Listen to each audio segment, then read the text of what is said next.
안녕하세요. 우리 광문고등학교 친구들. 선생님이 노트북에 앉아서 혼자 이렇게 녹화를 하고 있는데, 이게 참 어떻게 보면 슬픈 일이기도 하고, 어떻게 보면 특히 여러분들이 앞으로 살아나가는 세대에 맞춰서 달라진 문화에 우리가 적응하는 게 아닌가 또 싶기도 해요. 우리가 이 코로나라는 예상치 못했던 큰 바이러스가 여러 가지를 바꾼 것 중에 하나가 이제 또 이렇게 언택트 시대가 더 되고 비대면으로 해야 되는 것이 많아지면서 어떻게 보면은 너무 인간미가 없고 혼자 지내고 혼자 잘 살고 먹어야 되는 것 같은 그런 개인주의가 더 뭔가 더 강화되는 것 같은 그런 느낌이 들기도 하지만 사람만큼 또 혼자 살 수가 없어요. 다 같이 살아야 되는 동물이기도 하거든요. 그래서 선생님이 오늘 비록 노트북 앞에 앉아서 혼자 빈 공간에서 외롭게 하고 있지만 우리 광문고등학교 친구들이 선생님의 이 오늘 강의에서 인생에 하나라도 뭔가 임팩트 있게 딱 하나를 공감이 되고 건질 수 있는 게 있었으면 하는 바람으로 따로 또 같이라는 제목으로 선생님이 50분 하고 10분 쉬고 50분 이렇게 해서 수업을 진행하려고 합니다. 오늘 전체적인 큰 제목을 보면은요, 우리가 이제 뭐 예를 들면 성폭력 예방교육, 디지털 성범죄 예방교육 이런 것도 있지만 선생님은 굉장히 좋아하는 게 뭐가 있냐면 알고 싶은 성, 누리고 싶은 성이라는 말을 참 좋아해요. 우리는 어쩔 수 없이 성적인 존재이기 때문에 여러분들이 지금 고등학생이긴 하지만 여러분들이 평생 살아나가는 동안에 성적인 존재로서 어떻게 관계 맺기를 하고 어떻게 또 다른 사람하고의 성평등, 성인권 관계를 또 잘 맺어가는지 이러한 모든 것들이 결국은 나를 위해서 필요한 것이기 때문에 오늘 그러한 시간이 됐으면 좋겠습니다. 자, 따로 또 같이 우리가 어떻게 잘 살 수 있을 것인지 한번 보죠.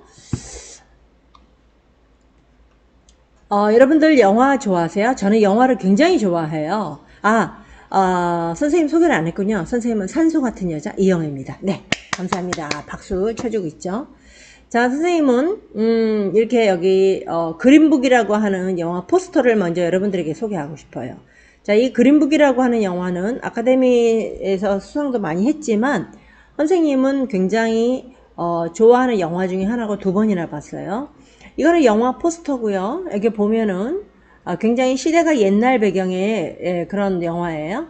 뒤에 보면은 굉장히 좀 말랐는데 뭔가 그래도 조금 격이 있어 보이는 듯한 흑인 남성이 뒤에 딱 팔을 양쪽으로 이렇게 하고 편안하게 앉아서 가고 운전석에는 얼굴이 약간 굉장히 까칠한 것 같은 그렇게 성질이 좀 있어 보이는 덩치도 있고 한 사람이 운전을 하고 운전석에 앉아 있습니다.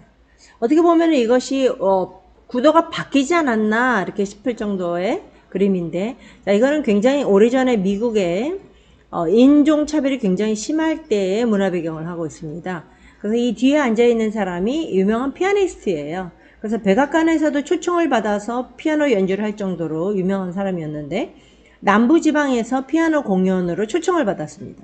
근데 그때 남부지방은 훨씬 더 인종차별이 심해서 심지어 뭐 죽여도 누군가 특별하게 문제를 제기하지 않는 그러한 상황이었는데 흑인이면서 피아니스트로 간다는 건 굉장히 목숨을 내놓을 일이었죠. 그래서 이 사람이 자기 운전을 해줄 사람과 자기 보디가드 겸 누군가를 뽑았는데 그 중에 온 사람이 이 사람입니다. 예상외로 백인이 왔고 뭔가 덩치도 크면서 굉장히 좀 까칠하고 칙칙거리고 그러는데 왠지 끌려요. 그래서 이 사람이 운전기사가 되면서 남부지방으로 피아노 공연을 연주하러 가는데 마치 그 통행표 같은 이 그린북 지금 우리 지도 같은 그런 것도 되면서 위험한 상황에 제시할 수도 있는 그런 통행증 같은 것도 되면서 그래서 그린북이라고 하는 것을 가지고 이 두 사람이 남부지방에 피아노 공연을 가는 그런 과정을 그린 영화입니다. 자, 이것은 선생님이 왜 보여주냐면요. 보통 그때 그 시대 배경에서는 이 구도가 바뀌었어야죠. 이 사람이 운전을 했어야 되고 이 사람이 뒤에 이렇게 딱 앉아 있어야 되는 거죠. 자, 우리가 예상하지 못하는 기존의 틀을 바꾸는 편견, 통념 이런 것에 대한 영화입니다. 굉장히 신선했고 그 다음에 또 생각하게 메시지를 주는 것도 많았고요. 자, 성과 관련된 부분에서 제가 강의를 오래 했습니다. 그 강의를 하는 것의 제일 기본 밑바탕에는 편견과 통념을 깨는 것이거든요. 그래서 오늘 우리 광문고등학교 친구들이 이렇게 그린북과 같이 뭔가 편견과 통념과 왜곡된 부분에 어떤 한쪽으로 치우친 성과 관련된 부분이 있다면 한번 돌아보고 그것을 한번 객관적으로 볼 수 있는 시간이 됐으면 좋겠어서 선생님 준비했습니다. 자, 또 라떼 게임 하나 보여주죠. 여러분 이거 아시죠? 네, 두더지 게임이잖아요. 선생님 연애할 때도 있었고, 예, 이것은 무작위로 막 튀어나오는 두더지를 어떻게 빠른 시간에 잡아야 되는지, 그러면 점수가 올라가는 그런 게임이죠. 자, 마치 시대는 굉장히 빨라지고 굉장히 인공지능이 되면서 또 4차 산업혁명 시대가 되면서 IT 강국인 우리나라에서 그것과 맞물린 성범죄, 디지털 성범죄를 따라가기가 굉장히 힘든 정도로 급변하고 있는 세상 속에 우리가 살고 있어요. 마치 예상치 못한 두더지들이 나오듯이 그 안에 또 아까도 얘기한 편견과 또 잘못 알고 있는 통념들, 그것 때문에 벌어지는 사건들, 왜곡된 인식들, 이런 것을 오늘 잡을 수 있는 그런 시간이 됐으면 좋겠어서 선생님이 그린북과 이 두더지 게임을 준비했습니다.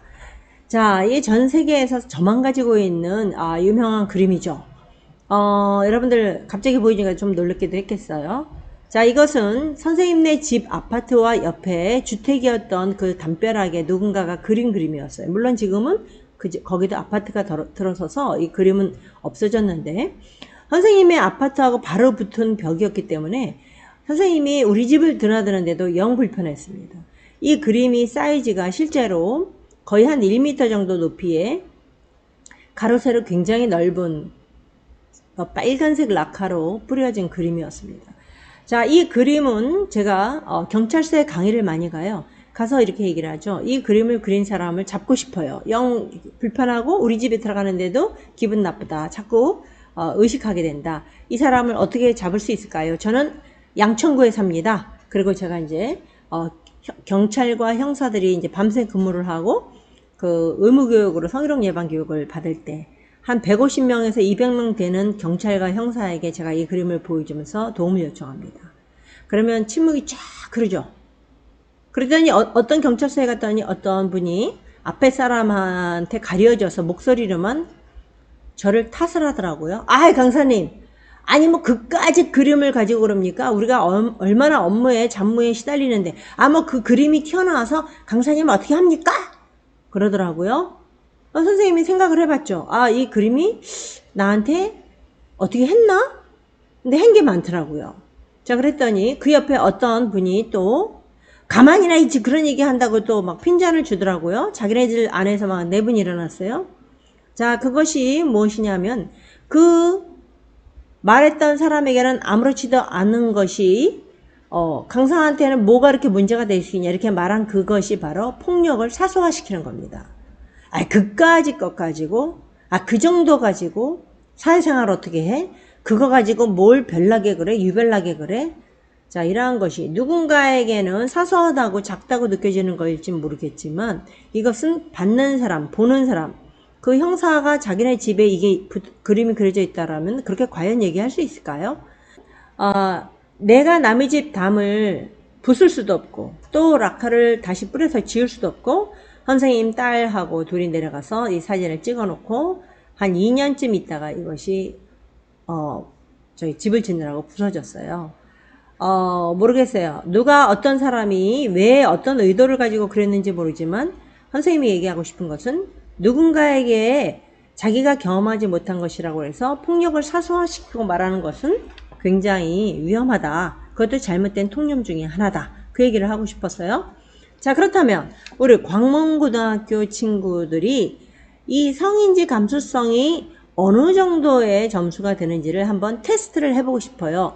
혹시 여러분들은 아까 그 그림을 봤을 때 누군가처럼 그까짓 거가 이렇게 쉽게 그냥 생각 없이 던지는 사람인지 아니면 저 그림 때문에 불편한 누군가가 있을 수 있겠구나 라고 생각을 할 수 있는 사람인지. 자, 여기 보면요 1번부터 4번까지의 문항이 있어요. 자, 시간이 많지 않아서 모든 것을 다 할 수는 없습니다. 선생님이 한 2개만 해보려고 해요. 자, 1번. 적극적으로 저항하면 성폭력을 예방할 수 있다. 이 말이 맞는 말일까요? 틀린 말일까요? 자, 하나, 둘, 셋. 네, 땡. 틀린 말이죠. 자, 그러면 여기 문항에서 저항을 하는 것이 하나가 있고요. 그러면 예방이 할 수 있다. 이게 이제 2개로 나눠보죠. 자, 그런데 어떠한 저항을 할 때 예방을 할 수도 있다라고 그렇게 잘못 알고 있는 그림북들이 있는지요. 뭐가 있냐면요. 자, 보세요. 적극적으로 저항을 하면 예방할 수 있다. 이렇게 얘기를 하고 생각하는 사람들이 은근 많이 있습니다. 일선, 한 5, 6년 전에만 해도 일선, 잘못된 경찰들이 피해자가 조서를 꾸밀 때 항상 이런 얘기를 했어요. 왜 적극적으로 저항하지 않았어요? 왜 가만히 있었어요? 자, 선생님이 그러면 이 적극적인 저항이라는 게 뭘까요? 한번 좀 짚어보죠. 자, 선생님이 502호에 살아요. 5층이죠? 자, 우리 집은 올여름에도 더운 여름에도 너무 더울 때는 그냥 모기망도 열어놨어요. 모기 들어오든지 말든지. 자, 선생님이 강의하고 집에 가면 피곤해요. 잠깐 쉴 때, 우리 집에서 내가 잠깐 쉬고 있을 때 만약에 강도가 들어왔어요. 선생님 목에다가 칼인지 총인지 뭔지 모르지만 목에다 대고 선생님을 협박하고 강간을 하려고 할 때, 자, 선생님은 어떻게 이제 적극적인 저항을 해야 될까요? 내가 10월에 우리 아들 결혼도 시켜야 되는데 차라리, 그리고서는 5층이니까 막 창문으로 뛰어가서 다다다닥 해가지고 그냥 뻑 바깥으로 뛰어내리는 것이 적극적 저항일까요? 자, 아니면 목에다가 댄 것이 뭔지 모르지만 당황하지 않은 척 손으로 잡으면서 2단 옆차기를 하면서 목을 잡고, 자, 이렇게 하는 것이 적극적인 저항일까요? 아니면 잠깐만요. 당신이 지금 나를 성폭력하려 할 때는 당신은 성폭력특별법 제14조에 의거하여, 선생님 그렇게 하는 것이 적극적 저항일까요? 소리를 지르고 살려주세요, 도와주세요 막 이래야지만, 물리적으로 욕탄전을 벌이면서 너 죽고 나 죽자 막 이러면서 해야지만 적극적인 저항일까요? 자, 선생님이 할 수 있는 적극적인 저항은 뭐가 있냐면, 첫째, 눈을 안 마주칠 겁니다. 나중에 복수할까봐요. 자, 2번째, 선생님 머리부터 발끝까지 온몸의 세포가 죽이지만 말아주세요. 살려주세요. 우리 집에 있는 거 다 가져가도 되니까 제발 죽이지만 말아주세요. 자, 어떻게 더 적극적인 저항이 있을까요? 자, 우리가 생각하는 적극적인 저항의 잘못된 그림북 통념이 뭐냐면, 물리적으로 행사를 하고 같이 뭐 뛰어내린다든지 같이 막 육탄전을 벌인다든지 이래야지만 적극적으로 저항을 했다고 생각을 해요.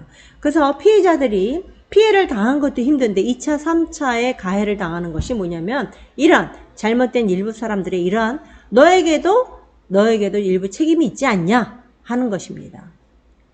자, 이런 것들. 자, 2번째, 성추행 사건이 발생했을 때 노출이 심한 옷을 입은 상대에게도 책임이 있다고 생각한다. 자, 이 말은 맞는 말일까요? 틀린 말일까요?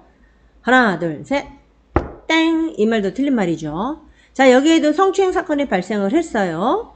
자, 그런데 노출이 심한 옷을 입은 사람이 있어요. 그럼 이 사람에게도 책임이 있는 것일까를 묻는 거거든요. 자, 그렇다면 아주 심플하게, 그러면 노출이 아무래도 겨울보다는 여름이 있으니까 여름에 성폭력 발생이 더 많이 일어나야겠네요. 통계로 봤을 때.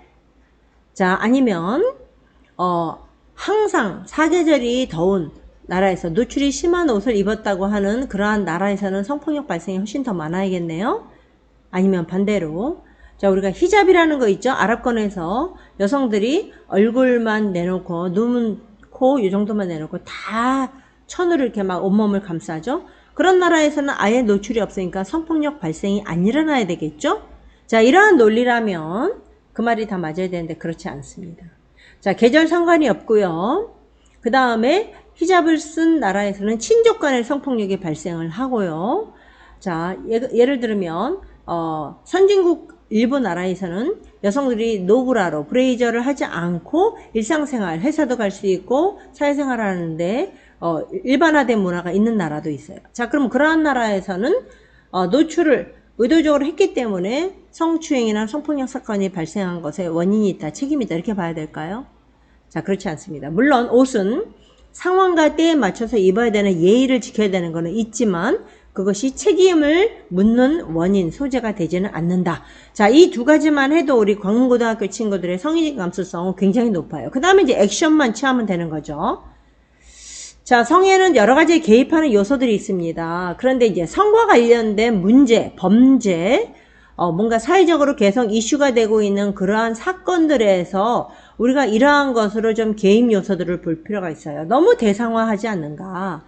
여성과 남성의 몸을 그 사람으로 존중을 해줘야 되는데 몸을 너무 부각시키지 않는가. 자, 대상화시키는 거에 대표적인 게 우리나라에는 이제 대중문화이거든요. 대중문화 속에서도 광고, 이런 것에서는 굉장히 여성 모델의 몸을 대상화시키는 게 많죠. 자, 남성 광고 모델 중에서는 주로 어떤 걸 대상화시켜요? 근육, 그렇죠? 근육, 복근, 막 이런 것들이죠. 제품과 상관없는 근육, 과한 근육. 여성에게는 제품과 상관없는 얼굴, 몸매, 이런 것들이 대표적인 대상화입니다. 그 다음에 성과 관련된 그 범죄나 문제 상황 속에는 항상 이런 것들이 있어요. 지위거래가 있습니다. 힘의 권력 관계 안에 꼭 문제들이 있습니다. 굉장히 수평적인 관계가 아닌 수직적인 관계, 상하구도, 권력자와 거기에서 고용되어 있는 사람, 이러한 지위거래가 분명히 있어요. 그 다음에 이제 이건 좀 비슷한데요. 이원론하고 관습적 문화라는 것은 뭐냐면 굉장히 이분법적이죠. 흑백으로 나눈다든지, 우리 정치인들이 하도 많이 TV에서 떠들어서 우리 여러분들도 아시겠죠? 내로남불. 나한테는 문제가 되지 않지만 다른 거는 또 따지고 다른 사람에게 요구하는 거는 과하게 요구하면서 내 가족에게는 굉장히 엄격하고 뭐 이런 것들이죠. 그 다음에 관습적인 문화 속에서는 굉장히 가부장적인 문화에서 남자, 여자, 고정적인 젠더가 굉장히 많이 있습니다. 그래서 서로 사실 우리가 피해자인 거죠. 그 다음에 굉장히 우리나라는 성기 중심의 문화를 갖고 있다. 여자도 그렇고 남자도 그렇고 굉장히 성기로 그 사람의 능력이나 그 사람의 연령에 대해서 굉장히 따지는, 몇 살인지, 그 다음에 그 사람의 어떤 성적 능력 있고로 사회적인 능력, 이렇게 개입이 되는, 특히 남성에게 되는 요소들이 참 많이 있습니다. 이 외에도 여러 가지들이 있지만 어쨌든 이런 것 위주로 한번 볼 필요가 있다는 거죠. 자, 제가 중학생만 돼도 이 그림은 보여주지 않습니다. 자, 이거는 제주도에 가면은 건강과 성박물관에 있는 조형물인데요. 여기에서 볼만한 것은요, 이 그림입니다. 여기 4명의 중년이 조금 넘은 아저씨들의 이게 노도상이 있는데 왜 이런 노도상을 만들었고 변기 앞에 서 있는 것을 만들었을까요? 이 조각가를 선생님이 만나지는 않았지만 이 그림은 굉장히 재밌으면서도 호기심을 불러일으키고 좀 충격적이었어요. 굉장히 당당한 모습에서 이 급기야 이 아저씨는 굉장히 자기 몸에 대해서 자학하고 혐오하는 것 같은 이런 부분들. 남성에게 있어서의 성기는 굉장히 더 중심이 되는 문화죠. 그러니까 우리나라의 그 남성들의 성기를 리모델링 하는 거예요. 어느 정도 중년의 나이가 되면 그런 것에 유혹을 많이 받게 되죠. 자, 대한민국 남성들에게는 어느 순간부터 몇 년 전부터 굉장히 복근에 대한 얘기들이 많이 나오죠. 그래서 예를 들면 가수는 노래만 잘하면 되지 않나요? 근데 뭐 가수들도 못 만들고 뭐 연예인들 모든 사람들이 이 몸을 만드느라고 예를 들면 배우들은 어떤 신에 따라 역할에 따라 할 수도 있다라고 생각을 해요. 그런데 그 외에 다른 분야까지도 굳이 이래야 되는가? 자, 모든 사람들의 복근이 다 이래야 된다고 생각하지는 않아요. 물론 건강미가 있고 굉장히 자기 관리를 얼마나 엄격하게 했겠어요. 자, 그런데 선생님은 참고로 우리 집에 있는 2명의 남자가 있습니다. 아들 하나, 딸 하나 있는데 아들과 선생님 남편하고는 여지껏 선생님 남편은 체중 미달이에요. 연애 때부터 지금까지 자기 체중을 간 적이 없고 좀 말랐죠. 선생님 아들도 계속 체중 미달이었는데 이제 사회생활 하면서 살이 좀 쪄서 지금은 자기 정상 체중보다는 조금 더 쪘지만 어쨌든 이러한 복근을 저는 본 적이 없어요. 우리 집에 있는 2 남자를 통해서. 그러나 사는데 전혀 문제가 없고 선생님하고 사랑하는데 전혀 문제가 없고 소통하는데 그 다음에 자기가 사회에서 자기의 역할을 하고 사는데 전혀 문제가 없습니다. 자, 또 어떤 게 있을까요? 여성들은 어떨까요? 자, 여러분들 중에 모르는 친구는 설마 없겠죠. 이게 굉장히 초기의 시스타에 나 혼자 밥을 먹고 막 이렇게 하면서 춤추고 그럴 때 광고 제일 핫했을 때 광고를 찍은 거죠. 자, 이 광고는요, 어떤 광고일까요? 옆에 무슨 대학생들이 뭐 하고 있는 것 같죠? 뭐 하는 것 같아요? 대학생들이 농구를 하고 있어요. 그러면 이 시스타들은 밑에 약간 9cm 정도의 키를 신고 옆에서 그냥 아무것도 안 합니다. 그냥 이렇게 약간 몸을 흔드는 정도로. 근데 이게 굉장히 강렬한 굉장히 붉은색의 원피스, 온몸에 실루엣이 다 드러나는 원피스를 입고 그냥 농구하는 친구들 옆에 서 있는 건데, 이게 무슨 선전이었냐? 에너지바. 운동 후에 뭐 등산 갈 때 이렇게 에너지바 있죠? 초코바 같은 거, 그거 선전이었습니다. 전혀 상관이 없는데 이때 제일 핫했던 굉장히 섹시 아이콘이고 섹시 아이돌 여성 그룹의 저기가 됐던 이 시스타를 광고를 쓴 거죠. 왜 그랬을까요? 이게 바로 성적 대상화인 겁니다. 이 사람들의 몸의 강렬함을 보여주면서 그 제품을 연상하게 하는 거겠죠. 자, 이러한 것들이 지금까지 다 보여줬던 대상화들인 겁니다. 자, 우리나라 참 특이한 나라예요. 조금 내놓으라 하는 연예인들이 통과 의뢰같이 꼭 빠지지 않는 광고가 화장품하고 술 광고입니다. 자, 이 화장품 광고에서는 이제 좀 그렇지만 술 광고에서는 만 18세 미만의 여성 연예인을 대상으로 술 광고는 못하게는 했지만 여전히 마치 이 술 광고에 나오는 연예인들은 굉장히 그때 제일 광고주들이 선호하고 그 광고비도 엄청 많이 주는, 그 호가하는 그런 연예인들을 대상으로 이렇게 술 광고를 한다. 자, 이러한 것들이 바로 그런 것들이죠. 몸이 부각이 되고 굉장히 뭔가 여성, 술, 신선함 뭐 이런 것, 이슬 뭐 이런 대상화를 만드는 것들인 거죠. 고정적인 어떤 역할을 부여하는 그러한 광고들, 이런 것들이 모두가 다 대중문화 속에서의 나오는 대상화들인 겁니다.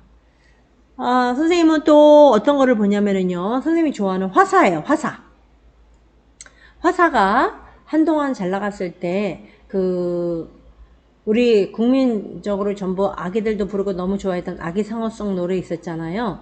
그때 이 아기 상어송 노래를 화사에게 섹시 버전으로 불러달라 이렇게 요청을 했어요. 자, 그런데 이것이 잠깐 나오긴 했지만 그닥 아마 이게 분명히 그 다음에 좀 말이 많았을 거로 알고 있어요. 그렇다면 이 아기 상어송 노래는 누가 불러요? 아주 어린 동생들이 부르잖아요. 그 애기들이 이걸 그대로 아마 따라서 만약에 불렀다면 상상을 해보세요. 어떻게 됐을까요? 자, 이러한 것들입니다. 그냥 시청률을 위해서 아니면은 그냥 진행자들이 재미를 위해서 뭔가 돌발적으로 하는 것이, 그것이 얼마나 큰 파장을 일으키고 대중문화에 특히 어린 아이들에게 영향을 미치는 것까지 생각을 못하는 것들이에요. 뭐 개그 프로에서 여성에 대해서 몸매 부각, 얼굴 이런 것으로 개그 코드, 소재, 웃음 소재를 잡는 거는 굉장히 오래됐죠. 그 다음에 남성에게 있어서도 그렇게 성기나 뭔가 힘과 관련된 부분에 대해서 약한 남성, 찌질한 남성으로 해서 거기서도 굉장히 남성의 몸을 가지고 웃음 코드를 만드는 거, 이러한 모든 것들이 제가 앞에서 얘기한 모든 그린북들을 만드는 원인들이 되는 겁니다. 자, 제가 지금 여기 이제 시원하게 보이는, 맛있어 보이는 싱싱한 상추를 보여줬어요. 자, 선생님이 거의 한 20년 다 되도록 강의를 했습니다. 선생님을 소개할 때 대학은 어디서 나오고 뭘 전공해 뭐 이런 거 얘기 안 해요. 자, 선생님은 오랫동안 이 성과 관련된 강의를 하다 보니까 제일 중요한 것은 이렇게 잘못된 사고, 왜곡된 인지를 바꾸는 것이에요. 통념과 편견을 깨는 것이 성과 관련된 내가 성적 존재로 이 세상에 살아나갈 때까지 어떻게 제일 잘 사느냐에선 제일 중요한 그것이 밑바탕이 되는 것이고, 그게 제일 중요한 교육인 거예요. 자, 예를 들면 선생님은 지금 50대 중반이에요. 선생님은 이제 많이 살았죠? 그 다음에 선생님은 또 더군다나 이쪽 일을 하니까 선생님은 균형적인 성과 관련된 성인지를 가지려고 얼마나 노력을 하겠어요? 자, 여러분들은 아직 고등학생이기 때문에 성인으로 더 나갈 때까지 여러 가지의 또 변화와 또 많은 교육이 필요하겠죠.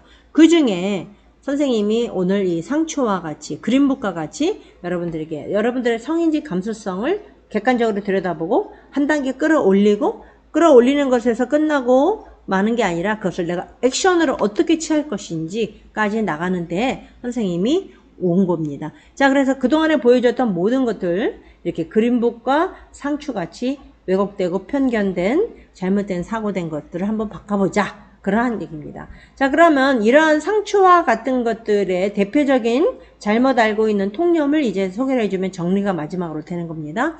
자, 여기 보면 일반적으로 널리 통하는 개념이라는 게 통념이에요. 통념. 그죠?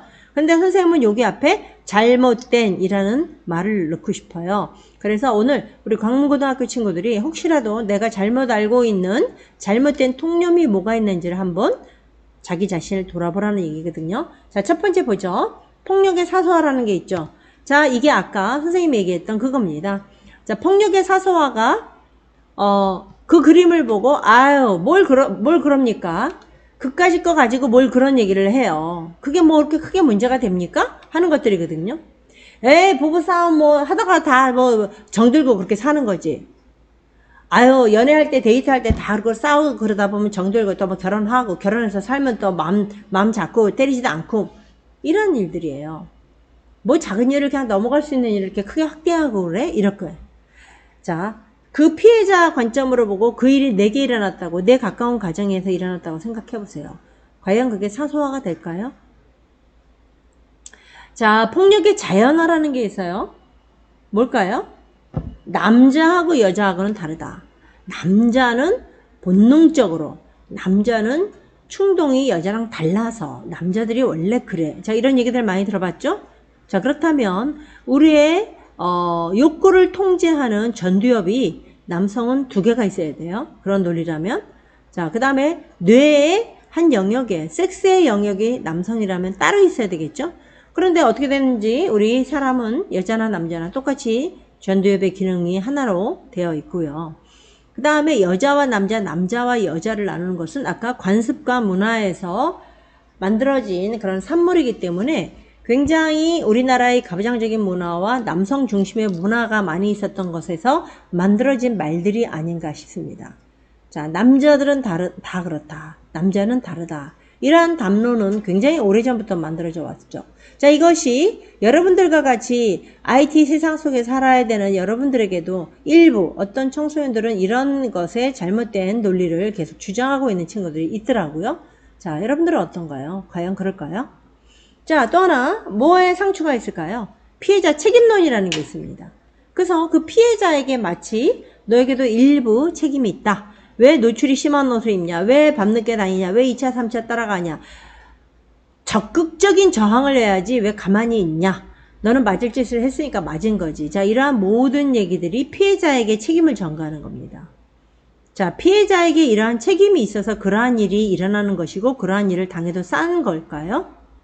자, 여러분들 학교에서 학교 폭력이 얘기가 되면 여러분들 쉽게 이런 얘기 하죠. 아우, 걔 평상시에 맞을 짓 해요. 매를 벌어요. 이런 얘기들 하는 친구들 있죠. 자, 그러면 그렇게 말하는 친구들이 맞으면은 이렇게 얘기할 수 있을까? 아, 선생님, 저는 맞아도 싸요. 저는 평상시에 제가요, 매를 벌고 저는 언젠가 맞을 줄 알았어요. 이럴까요, 과연? 어느 누구에게든지 사소한 것은 없고 맞을 짓을 한 것은 없고 내가 그런 일을 당해도 하는 것은 없습니다. 이 피해자에게 책임을 전가하는 것은 여기서 끝나지 않고 아주 중요한 그 다음까지 연결이 돼요. 이 가해자를 한 번 더 이렇게 개념 없이 생각 없이 범죄를 저지르기에 한 번 더 기회를 제공하게 되는 꼴이 됩니다. 자, 그래서요, 대표적인 게 뭐가 있냐면, 자, 우리 지난주에 옛날에 우리 3년 전에 있었던 버닝썬 사건이 있었죠. 그래서 승리가 알선과 성매매를 한 것으로 인해서 실형을 선고받고 구속이 됐죠. 자, 선생님이 그때 강의할 때만 해도 그 사건이 너무 답답하고 그것이 얼마나 많은 총체적인 성범죄가 그 안에 있었을 건데 계속 혐의를 부인하고 요리조리 빠지고 이러는 승리를 보면서 선생님이 강의할 때 이런 말을 했던 게 기억나요. 승리는 과연 승리한 걸까요? 라고 했던 말이 생각이 나는데 어쨌든 지금 그렇게 판결이 났죠. 자, 거기에 그때 그 사건으로 정준영이라고 하는 가수였던 사람이 그 불법 촬영한 것으로 단톡방에 올리고 그거를 유포하고 협박한 죄로 해서 그 사람도 지금 구속이 되어 있죠. 자, 근데 2016년도에 사실 그 불법 촬영을 한 것으로 피해자가 고소를 한 사건이 있었어요. 근데 그때 그 정준영이라고 하는 사람은 사과한 척하고 올게 이렇게 단톡방에 올리고 국민을 대상으로 기만을 했죠. 선생님도 그 정준영이라고 하는 사람이 사과를 하는 기자회견을 하는 것을 TV를 통해서 보고 앉아 있었어요. 자, 그런데 사과하는 척을 하고 그 사람은 자기의 잘못을 돌아보지 않고 오히려 그 정준영에게 피해를 본 불법 그 촬영을 당한 피해자는 오히려 신상이 다 까발려지면서 오히려 그 사람에게 책임을 전가하고 오히려 정준영에게는 불쌍하다. 연예인이 돼서 이제 좀 활동할 만하니까 돈을 뜯으려고 했던 것이다. 등등등의 동정론이 일어나면서 그 사람은 2019년도에 버닝성 사건이 일어나면서 그 사람의 인생을 다 이제 거기서 이제 끝낸 거죠. 만약에 2016년도에 진심으로 사과를 하고 내가 얼마나 큰 잘못을 저질렀는지를 깨닫고 진정 반성하는 삶을 살았다면 지금과 같이 다 인생이 끝나지는 않았을 거라고 생각을 해요. 자, 여기에 있는 모두한 것들이 상추입니다. 그린북입니다. 이것만 여러분들이 오늘 이번 시간에 확실히 알아도 여러분들이 디지털 성범죄든지 성매매 관련된 거든지 뭐 학교 폭력이든지 어떠한 것인지 폭력과 관련된 부분에서 사람들하고 살아나가는 데 있어서 훨씬 더 성숙하게 여러분들이 오히려 이런 통념을 잘못된 통념을 깨우쳐주고 도와줄 수 있는 그러한 자리에 설 수가 있는 것입니다. 자, 하나 마지막으로 더 상추에 대한 얘기를 하죠. 자, 이 암묵적 동의라는 말이 있는데 우리 광문고등학교 친구들 혹시 이 말이 뭔지 알아요? 암묵적 동의라는 말이 무슨 말일까요? 암묵적 동의. 자, 암묵적 동의라는 말은 쉽게 얘기하면은 너가 말로는 다 안 했어도 그거는 암묵적으로 동의한 거나 마찬가지야. 이렇게 오해를 하는 것들입니다. 자, 그럼 우리가 동의가 대체 뭔지 좀 정확히 알아야겠죠? 선생님이 사전에서 찾은 거예요. 동의는요, 선택에 기초를 하고요. 동등한 힘이 있을 때 가능한 거예요. 두려움 때문에 하는 것이 아니고 속임이나 조작은 있으면 안 돼요. 그리고 상대가 편안하게 말할 수 없다면 예라고 하는 것이 의미가 없다라고 알아야 돼요. 협박하고 뭐 보복하겠다 이라는 가운데에서 얘기를 하는데 어떻게 노라고 얘기할 수 있겠어요? 그런 전체적인 맥락을 큰 그림을 봐야 된다라는 거예요. 만약에 상대가 아니오라는 말을 기꺼이 할 수 없다면 예라는 말은 의미가 없죠. 자, 그런데 동의는 능동적인 것이지 수동적인 것이 아니라네요. 어떤 힘에 이끌려서 하는 것, 불안한 가운데 어떤 권력관계에서 일어나는 것을 동의라고 볼 수 없다라는 거예요. 내가 다른 것에 이끌리지 않고 스스로 결정해서 얘기할 수 있는 것이 진정한 능동적인 동의라고 한다는 것입니다. 자, 그래서 일부 왜곡된 인식을 갖고 있는 사람들이 그거 암묵적으로 동의한 거랑 마찬가지잖아. 그럼 왜 따라왔냐? 그럼 왜 대답을 안 하냐? 왜 그러면은 2차, 3차까지 따라오냐? 그러면 왜 네가 싫으면 싫다고 정확하게 의사 표현을 해야지 왜 가만히 울고만 있니? 왜 가만히 웃고 있니? 자, 이러한 모든 것들이 너도 그게 암묵적으로 동의한 거나 마찬가지 아니니? 이것이 굉장히 잘못된 상추라는 겁니다. 자, 그러면 여러분들이 여기 폭력의 사서와 자연화, 피해자 책임론, 가해자 동정론, 그 다음에 암묵적 동의 이렇게 이 5가지만 봐도 우리 광문고등학교 친구들은 수준이 확 올라가는 거죠. 이미 알고 있는 친구들은 한 번 더 굳히기로 복습을 하면 되는 거고요. 혹시라도 몇 가지를 놓치는 친구가 있었다면 여러분들이 그 다음에 뭘 해야 되냐? 액션을 하면 돼요. 자, 이제는 이렇게 단톡방 사건이나 우리가 놀러 가서 아니면은 뭐 현장 학습을 가서든지 MT를 가서든지 이렇게 게임을 했던 모든 것들이 이제는 재미로 장난으로 끝나지 않는다는 거죠. 자, 단톡방도 성희롱으로 판결이 났고 이렇게 자고 있는 친구에게 성기 주변에다 치약 바르고 장난했는데 옛날 같았으면 선배들 같았으면 장난이다 하고 치부하고 등짝 한 대 때리고 오히려 찌질하게 너 그런 거 갖고 따지냐 뭐 이럴 수도 있어요. 그런데 이것은 분명히 어떻게 했냐면은 판결이 나기를 피해자가 수치심을 느낄 것을 알고도 성기 주변에 치약을 바르고 장난치고 사진 찍고 이렇게 한 것은 이건 성희롱이다. 이렇게 판결이 난 겁니다. 자, 이제는 장난과 재미와 이것이 범죄가 될 수 있고 폭력이 될 수 있다는 구분을 할 수 있어야 돼요. 이게 바로 액션입니다. 여러분들이 이제 성의지 감성이 올라갔죠? 그 다음에는 하지 않는 거예요. 단톡방에 누구를, 개인을 아니면은 대상화하는 것, 외모 풍성하는 것, 이러한 것들이 모두가 다 이제는 범죄가 될 수 있다는 의식을 갖는 것들이죠. 자, 이제 여러분들이 이제 그동안에 선생님한테 얘기한 그린북과 상추들을 이제 한 단계 끌어올렸잖아요? 그러면 이제 마지막으로 이제 정리를 해보죠. 자, 여러분들은 세상 살아나가는 동안에 부딪힐 수밖에 없는 이 사람들입니다. 그래서 이 두 개의 단어에 대해서 아주 분별력을 정확히 가져야 되는 거죠. 내가 차이와 차별을 제대로 인식을 해서 차이를 차별로 나는 끌고 가지 않는지, 아니면 나는 차별을 당하고 있지 않는지, 이것을 분별력을 가져야 되겠죠. 그래야 액션을 하죠. 사회생활 전반적으로 여러분들이 이제 앞으로 계속 살아나가는데 성차별적인 요소를 여러분들이 감지해내는 능력이 바로 성인지력인 것입니다. 자, 그래서 결국은 이러한 모든 것들은 뭐냐면요, 성평등에 대한 의식이고 성인권에 대한 것들입니다. 이러한 모든 것들이 성에 대한 인지력, 근력을 키우는 것입니다. 오늘 선생님하고 오늘 한 것이 바로 이 성인지 감수성에 대해서 한 단계 더 끌어올리고 여러분들을 객관적으로 볼 수 있게 만드는 것들이거든요. 자, 이제 여기 이제 고양이가 있어요.